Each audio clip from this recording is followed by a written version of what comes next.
کسی شخص نے ایک دن آتم تائی سے پوچھا کہ تُو نے کبھی اپنے سے بھی بڑا سخی دیکھا ہے؟ کہنے لگا ہاں، میں نے اپنے شہر کا ایک بابا دیکھا تو مجھ سے بھی زیادہ سخی۔ کہنے لگے میں نے سارے شہر کی دعوت پکائی، چھوٹے بڑے امیر غریب سارے آئے، دعوت پکائی سارے شہر کی، سب لوگ آئے، ہر آدمی کو میں نے بلایا۔ میں نے سوچا کہ ذرا دیکھوں تو صحیح پلٹ کے کوئی رہ تو نہیں گیا جو آیا نہ ہو۔ چہرے پہ میں نے نقاب ڈالا اور میں باہر نکلا، ایک ضعیف بزرگ لکڑ آ رہا، جنگل میں لکڑیاں کاٹ رہا۔ میں اس کے پاس گیا تو میں نے کہا بابا تجھے نہیں پتا آج آتم تائی کی دعوت ہے، تو نہیں گیا؟ کہنے لگا بیٹا مجھے خبر آئی تھی، اطلاع ملی تھی، پر میں نہیں گیا۔ تو کیوں نہیں گیا؟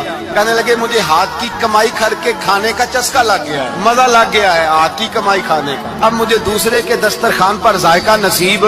کہتے میں پلٹنے لگا تو بابے نے بلایا، کہنے لگا ادھر آ یار۔ میں گیا تو اس نے 5 آنے نکالے، کہنے لگا آتم تائی کا جو بندہ لنگر پکانے والا ہوا نا، یہ 5 آنے اسے دے دینا، آتم تائی کو ضرورت نہیں میرے پیسوں، تو بڑا امیر آدمی ہے، یہ اس کو دے دینا 5 آنے لنگر والے کو، اور اس کو کہنا بڑے بڑے